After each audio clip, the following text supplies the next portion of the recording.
और जिन्होंने भी इन तीनों वीडियो को देख लिया, मैं उनको लिख कर देता हूँ कि अर्थशास्त्र के पेपर में एक भी क्वेश्चन गलत नहीं जाएगा, ये मेरी गारंटी। हमने क्या किया कि 2020 से लगा के और 2024, भाई 19 में तो आपके पेपर हुए नहीं, 2019 में तो 2020 से लगा के 2024 तक के जितने भी पेपर हैं उनकी ये 3 वीडियो बनाई हमने। हाँ, तो साथ एक बार फिर से स्वागत है आप सभी का अपने YouTube चैनल पीयू क्लासेस पर। तो जैसे दोस्तों हमने कल बात करी थी पार्ट 2 के बारे में, आज हम बात करेंगे पार्ट 3 के बारे में, अर्थशास्त्र के आपके लिए। ठीक है, तो देखिए पहला क्वेश्चन देखते हैं। पहला क्वेश्चन क्या है, विश्व व्यापार। पहले ये जानेंगे विश्व व्यापार किसे कहते हैं। ठीक है, सब बताऊँगा। विश्व व्यापार में भारत की भागीदारी कितनी है, मतलब विश्व व्यापार का मतलब होता है कि जो पूरा विश्व है, जो हमारा विश्व है, पूरा विश्व में भारत कितने परसेंट मतलब व्यापार करता है। तो कितने परसेंट करेगा, 1%। मतलब भारत 100% विश्व में से 1% भारत व्यापार करता है। तो दोस्तों देखिए अब दूसरा क्वेश्चन क्या कह रहा है, भारतीय आयात में सबसे बड़ा हिस्सा किस वस्तु का है। मतलब सबसे बड़ा मतलब सबसे ज़्यादा।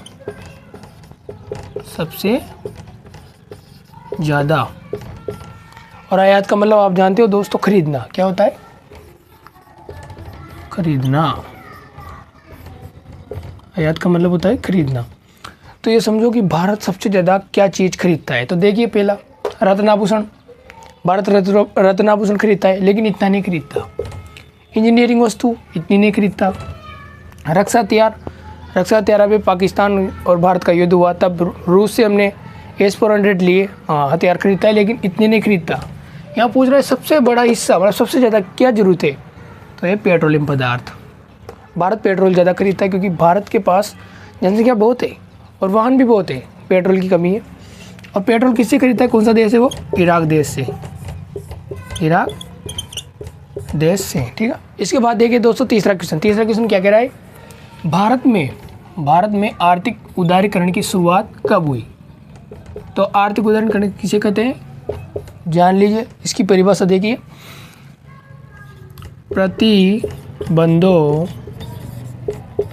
प्रतिबंधों को हटाने की प्रक्रिया उदारीकरण कहलाती है। मतलब प्रतिबंधों को हटाने की प्रक्रिया क्या कहलाती है, उदारीकरण कहलाती है। अब इसकी शुरुआत कब हुई, तो इसकी शुरुआत हुई वर्ष 1951 में। ठीक है, और किसने की, प्रधानमंत्री कौन थे, प्रधानमंत्री कौन थे,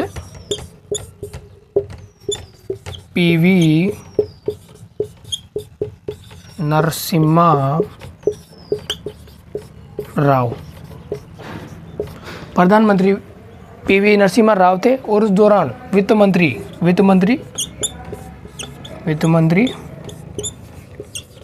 मनमोहन सिंह। अब दोस्तों आपसे ऐसे पूछ ले, भारत में आर्थिक उदारीकरण की शुरुआत किसने की, तो प्रधानमंत्री PV नरसिम्हा राव। और पूछ ले वित्त मंत्री कौन थे, तो मनमोहन सिंह। तो आपके एक क्वेश्चन में 3 क्वेश्चन सही हो गए। ठीक है, तो आपको याद रखना है भारत में आर्थिक उदारीकरण की शुरुआत कब हुई, वर्ष 1951 में। 2023 के पेपर में आ चुका है। तो देखिए दोस्तों एक और शानदार क्वेश्चन, चौथा, वर्ष 1950 और 1960, तारीख याद रखना, वर्ष 1950 और 1960 के मध्य किन वस्तुओं के आयात की अनुमति है। मतलब इन 10 सालों में, भाई 10 साल ही होंगे ना दोनों को मिला के, 1950 से 1960 10 साल है उनके मध्य। ठीक है, तो वर्ष 1950-60 के मध्य किन वस्तुओं की आयात की अनुमति थी। आयात यानी खरीदना, मतलब भारत ने कौन कौन सी वस्तु खरीदी, तो मशीनरी मतलब मशीनें खरीदी, हाँ भाई खरीदी। उर्वरक भी खरीदेगा, पेट्रोलियम खरीदा, ये सभी खरीदी। तो दोस्तों देखिए पाँचों क्वेश्चन। तो पाँचों क्वेश्चन क्या है, नई आर्थिक नीति का उद्देश्य क्या था। मतलब नई आर्थिक नीति लागू हुई तो इसका उद्देश्य क्या था, तो देखिए प्रतिस्पर्धा व वस्तुओं की गुणवत्ता में सुधार करना। मतलब प्रतिस्पर्धा मतलब दूसरे से कम रेट में, मतलब कोई मान लो कि 5 रुपये की चीज़ को 10 रुपये में दे रहा है, तो क्या प्रतिस्पर्धा हुआ, क्योंकि वो पैसे ज़्यादा ले रहा है। तो मतलब कीमत कम और वस्तु में गुणवत्ता में सुधार, तो ये होगा। मतलब कीमत तो कम हो, मतलब कम पैसों में अच्छी चीज़ हो, अच्छी चीज़ गुणवत्ता वाली। हाँ, तो देखिए दोस्तों अब छठा क्वेश्चन बहुत इंपॉर्टेंट क्वेश्चन है दोस्तों। ये 2024 में भी आया, 2023 में भी आया। तो क्वेश्चन क्या है, सर्वप्रथम विश्व व्यापार संगठन, विश्व व्यापार संगठन मतलब WTO, सर्वप्रथम विश्व व्यापार संगठन WTO किसके द्वारा शुरू हुआ? किसके द्वारा शुरू हुआ? ये विकसित देशों द्वारा, विकासशील द्वारा, अल्प विकसित या फिर निर्धन? तो अब व्यापार करेगा तो पैसे वाला ही करेगा भाई। जिस देश के पास पैसे होंगे, प्रतियोगिता अधिक होगी, गरीब नहीं होंगे, वही करेगा विश्व व्यापार संगठन की स्थापना। अब विकासशील देश मतलब जहाँ पैसे नहीं हो, गरीब लोग रहते हो, वहाँ थोड़ी होगी। अल्प विकसित थोड़ा आधा विकास हुआ आधा नहीं हुआ, यहाँ भी नहीं होगी। निर्धन देश मतलब गरीब देश व्यापार किसे करेंगे? विकसित देश मतलब जिनके पास पैसे भी हैं, सब कुछ है, विकसित है, वही करेंगे तो विकसित देश। दोस्तों मैंने उसी छठे क्वेश्चन से रिलेटेड एक क्वेश्चन और लिया आपके लिए, आप बहुत अच्छी तरह समझ जाओगे। विश्व व्यापार संगठन की स्थापना कब हुई? वहाँ थी किसने की? यहाँ थी कब हुई, मतलब टाइम पूछ रहा है तो टाइम बताएंगे, जनवरी 1995। ठीक है, आपके NCERT की बुक में ये लिखा है कि जनवरी 1995 में विश्व व्यापार संगठन की स्थापना हुई। और कहाँ हुई? जेनेवा में। कहाँ हुई है? जेनेवा में। और जेनेवा कहाँ है? स्विट्जरलैंड में। स्विट्जरलैंड, ठीक है, जेनेवा कहाँ है? स्विट्जरलैंड में। और इसमें 160 देश शामिल थे। यहाँ देखो दोस्तों, विश्व व्यापार मतलब विश्व में बहुत से देश हैं, उनमें से 160 इसमें शामिल। देखिए दोस्तों, 8वां बहुत ही प्यारा से क्वेश्चन है, समझो। वैश्वीकरण के कारण निम्न में से किसका सुधार हुआ? मतलब इनमें से क्या सुधार हुआ? वैश्वीकरण लागू हुआ तो पहले जान लो वैश्वीकरण किसे कहते हैं। विभिन्न देशों के बीच, एक देश की बात नहीं हो रही, विभिन्न देश मतलब बहुत से देश, विभिन्न देशों के बीच में परस्पर संबंध तीव्र एकीकरण की प्रक्रिया ही वैश्वीकरण कहलाती है। मतलब एक देश में व्यापार नहीं होगा, मतलब विभिन्न देशों के बीच व्यापार होगा तो उसे कहेंगे वैश्वीकरण। जैसे मान लो वैश्वीकरण कैसे हुआ? जैसे मान लो पहले हमारे पास साइकिल थी, क्या थी? साइकिल थी। फिर क्या हुआ कि जापान की कंपनी थी होंडा आई भारत में। होंडा क्या करी? होंडा और हीरो दोनों मिले, क्या बनी? मोटरसाइकिल बनी। उसके बाद साइकिल के बाद मोटरसाइकिल बनी। उसके बाद क्या बनी? इसके बाद बनी कार। तो देखिए दोस्तों क्या हुआ? वैश्वीकरण हुआ। पहले साइकिल थी, फिर मोटरसाइकिल बनी, फिर कार बनी। तो ये क्या? वैश्वीकरण हुआ।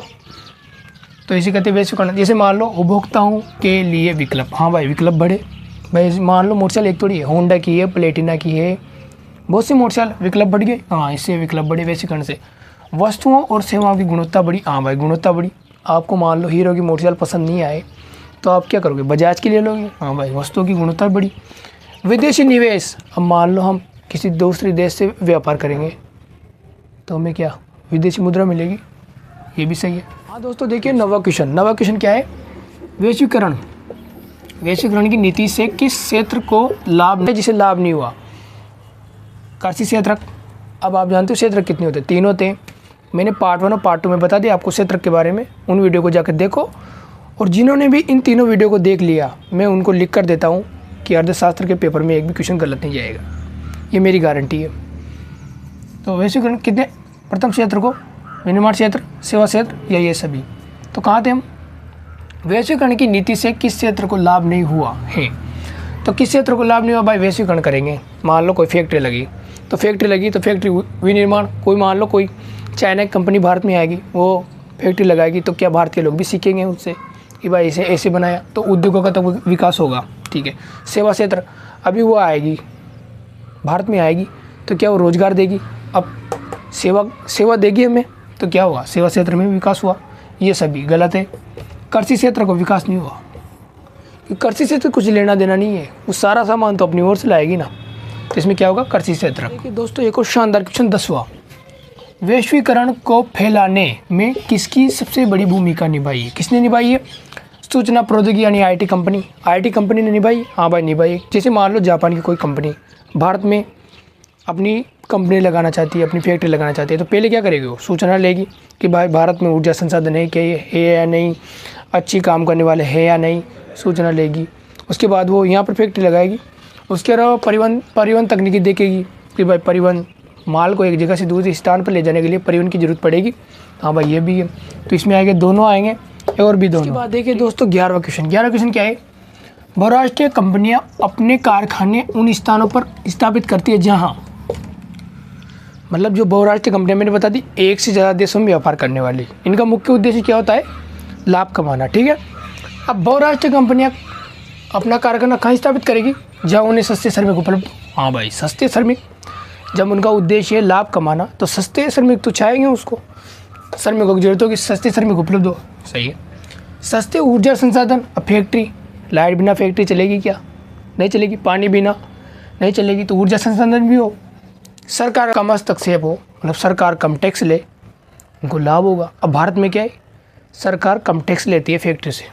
ठीक है, ये सभी होंगे इनमें राइट। ठीक है, देखिए दोस्तों मैं आपसे एक बात बोलूँ, हमने क्या किया कि 2020 से लगा के और 2024 भाई 19 में तो आपके पेपर हुए नहीं, 2019 में तो 2020 से लगा के 2024 के जितने भी पेपर हैं उनकी ये 3 वीडियो बनाई हमने। अर्थशास्त्र के top MCQs part 1, part 2, part 3। आप इन तीनों पार्टों को देख लो, तीनों वीडियो को देख लो, 65 क्वेश्चन हल कर लो। इसमें आपको मैं गारंटी देता हूँ कि आपके क्वेश्चन गलत नहीं जाएंगे, क्योंकि बहुत से क्वेश्चन मैंने पढ़ा दिए, एक क्वेश्चन में पाँच क्वेश्चन बताए मैंने आपको, तो आप जाके उनको देख सकते हो। दोस्तों देखिए वापस बहुराष्ट्रीय कंपनी का एक क्वेश्चन 12वां, बहुराष्ट्रीय कंपनियों के विस्तार से निम्न में से कौन सा लाभ प्राप्त हो सकता है। मतलब बहुराष्ट्रीय कंपनियों के विस्तार से इनमें से कौन सा लाभ प्राप्त होगा। मतलब मान लो अभी भारत है, भारत क्या विकासशील देश है, अब मान लो कोई अमेरिकन कंपनी आए भारत में और वो क्या करे, यहाँ पर फैक्ट्री लगाए, तो उससे हमें क्या लाभ प्राप्त होगा। एक पहली बात तो रोज़गार मिलेगा, बस श्रमिकों को रोज़गार मिलेगा, फैक्ट्री है तो फैक्ट्री में काम करने वाले भी चाहिए तो रोज़गार मिलेगा। उसके अलावा कम कीमत पर अच्छी वस्तु मिलेगी, नहीं मिलेगी क्या, मिलेगी ना, तो देख लो। अविकसित या विकासशील देशों में रोज़गार के अवसर उत्पन्न होंगे। हाँ भाई होंगे, सही है भाई, फैक्ट्री लगेगी तो रोज़गार मिलेगा। बहुराष्ट्रीय कंपनियों से सस्ती कीमतों पर सर्वोत्तम गुणवत्ता वाले संसाधन प्राप्त होंगे। सही है, आपके पास ऑप्शन आ जाएंगे। ठीक है, ए और बी दोनों, तो इसमें क्या होगा। तो देखिए उसी से रिलेटेड एक और क्वेश्चन आया 13वां, वैश्वीकरण। आप वैश्वीकरण को या बहुराष्ट्रीय कंपनियों को, बात तो एक ही है, क्योंकि वैश्वीकरण मतलब विश्व में जितने भी मतलब विश्व में व्यापार करना, और बहुराष्ट्रीय कंपनियां क्या करती है, एक देश से दूसरे देश में व्यापार करती है, 2 देशों से ज़्यादा व्यापार करती है। ऐसे वैश्वीकरण है, तो वैश्वीकरण के माध्यम से किसी देश में किन संसाधनों का आगमन होता है। मतलब मान लो वैश्वीकरण हो जाए, मतलब भारत में कोई जापान की कंपनी आ जाए, वही बात जापान कंपनी आ जाए तो हमारे यहाँ क्या क्या संसाधन आएंगे, क्या क्या डेवलपमेंट होगा। तो पहला वैज्ञानिक प्रौद्योगिकी या तकनीकी आएगी भाई। जापान क्या, थोड़ा जापान हमसे छोटा देश है, भारत से छोटा देश है जापान, लेकिन उसके पास टेक्नोलॉजी ज़्यादा है, तो वो क्या है, विकसित देश है। तो अगर वो कौन सी भी कंपनी अगर जापान की यहाँ पर आएगी तो वैज्ञानिक प्रौद्योगिकी तकनीकी आएगी। कुशलता, हम भी उनकी तरह बनाना सीख जाएंगे, कुशल हो जाएंगे। पूंजी भी आएगी, अगर वो हमारे देश में फैक्ट्री लगाएगा तो हमें रोज़गार मिलेगा। उसके अलावा सरकार टैक्स लेगी तो पूंजी भी आएगी। उपरोक्त सभी, मतलब ऊपर के सभी। हाँ भाई सही है। इसमें क्या हुआ, उसी से रिलेटेड क्वेश्चन आया, वैश्वीकरण। तो दोस्तों देखो, वैश्वीकरण नाम सुनते ही कन्फ्यूज मत होना, वैश्वीकरण और बहुराष्ट्रीय कंपनी एक ही बात है। वैश्वीकरण का मतलब होता है विभिन्न देशों में व्यापार। बहुराष्ट्रीय कंपनियां भी क्या करती है, विभिन्न देशों में व्यापार करती है। ऐसे वैश्वीकरण के कारण उपभोक्ताओं, मतलब चीज़ लेने वाले, खरीदने वाले उपभोक्ताओं को निम्न में से किस प्रकार का लाभ प्राप्त होता है। मतलब क्या लाभ प्राप्त होता है उपभोक्ताओं को। तो देखिए, बाजार में वस्तु का विकल्प बढ़ जाता है। हाँ भाई, अगर मान लो फैक्ट्रियाँ ज़्यादा होंगी तो सामान का उत्पादन भी इतना ही होगा, तो हमारे पास क्या विकल्प होंगे। मान लो आप फ़ोन के सेंटर पे जाते हो फ़ोन लेने, तो वहाँ आपको ओप्पो को दिखेगा, ओप्पो का फ़ोन, वीवो का, रियलमी, रेडमी, टेक्नो, जितनी भी कंपनियाँ हैं फ़ोन दिखेंगे। आपको टेक्नो का अच्छा नहीं लगा, आप वीवो का ले लोगे, वीवो का अच्छा नहीं लगेगा, रियलमी का ले लोगे।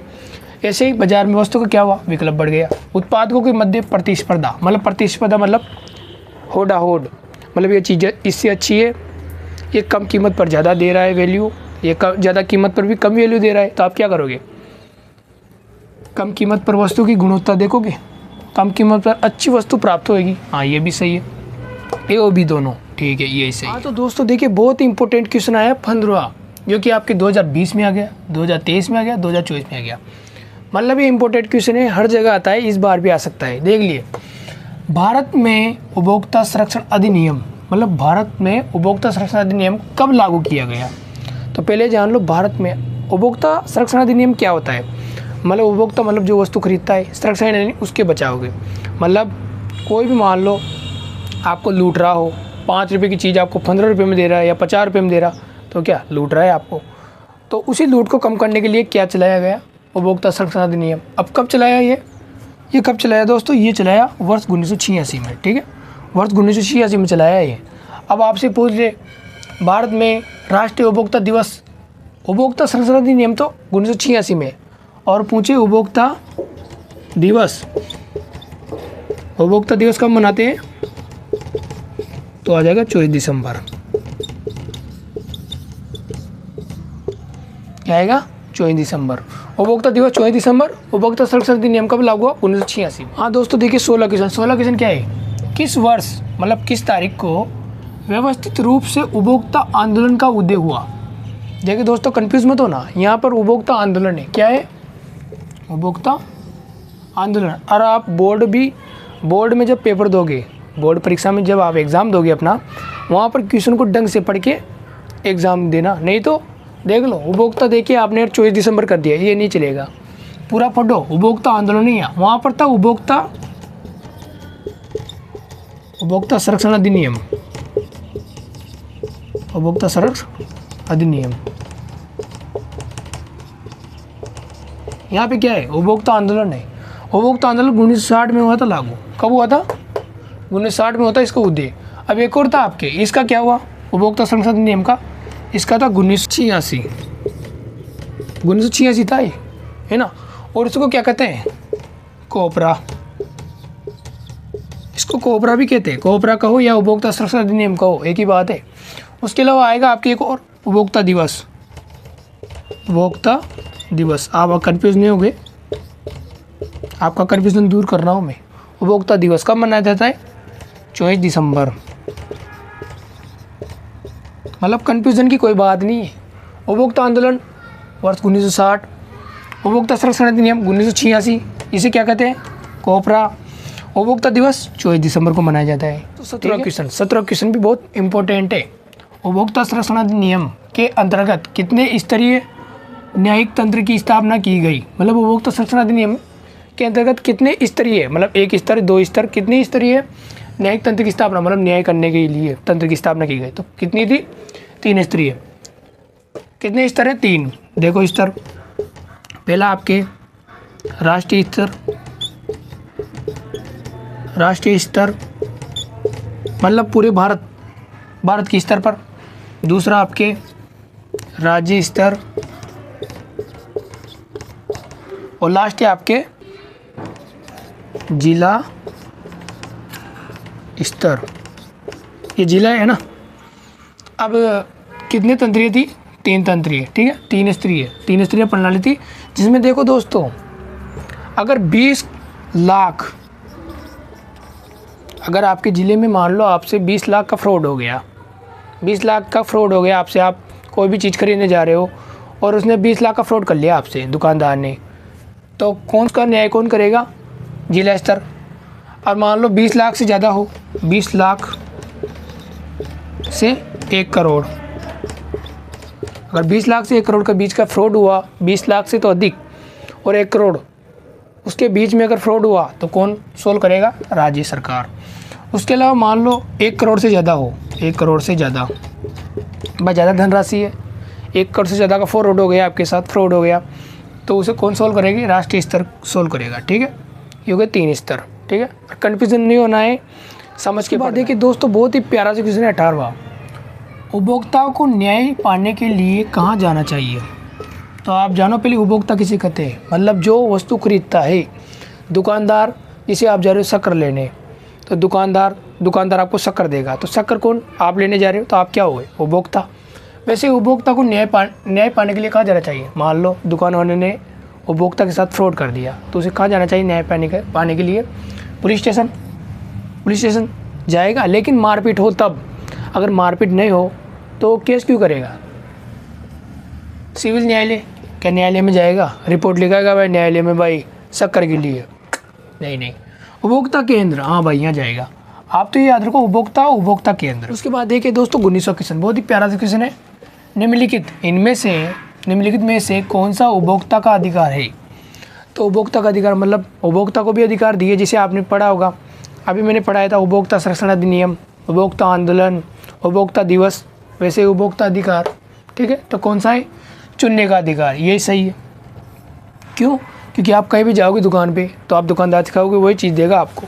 आप कहोगे बेसन दे दो भाई साहब, तो बेसन नहीं देगा, शक्कर नहीं देगा। क्या नहीं देगा? शक्कर, क्योंकि आपको चुनने का अधिकार है। उपभोग का अधिकार, उपभोग मतलब होता है उस चीज़ को आप काम में लोगे। जैसे मान लो आपने बिस्कुट लिया, तो बिस्कुट को अगर वो दुकानदार नहीं कहेगा तब भी तो खाओगे आप, नहीं खाओगे क्या? ये अधिकार थोड़ी है, ये तो भले कहो या अधिकार दो या मत दो, कोई भी चीज़ लाएंगे तो उसको उपयोग में तो लेंगे ना, ये नहीं हो सकता।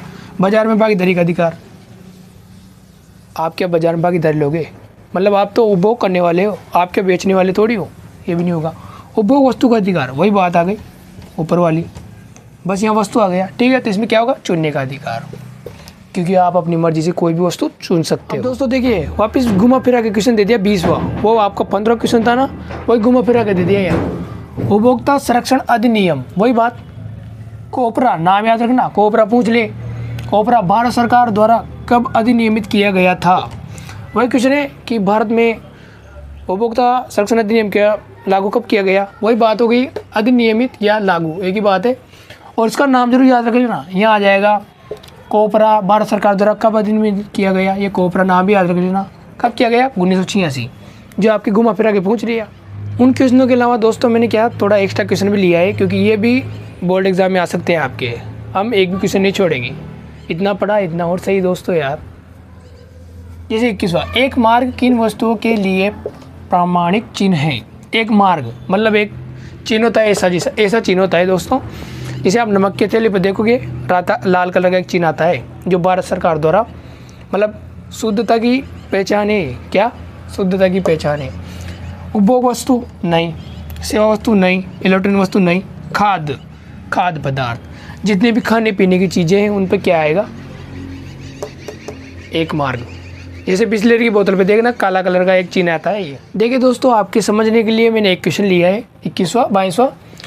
शहद खरीदते समय हमें कौन सा निशान देखना चाहिए? तो देखिए शहद खाने पीने की चीज़ है या नहीं, है ना, खाने में आता है शहद, तो कैसे देखेंगे? एक मार्क, क्योंकि मैंने आपको पहले बता दिया 21वें क्वेश्चन में कि खाद्यान्न वस्तु में कौन सा मार्क होता है? एक मार्क। ठीक है, तो दोस्तों देखिए एक और निशान आया, हॉल मार्क निम्न में से किस पर चिन्हित होता है? तो हॉल मार्क होता है जेवर, मतलब जितने भी सोने चांदी जितने भी धातु है उन पर हॉल मार्क निशान होता है। ठीक है, इसके अलावा देखिए दोस्तों बिजली के तार पर होता है ISI। कौन सा मार्क होता है? ISI, जो ऐसा होता है,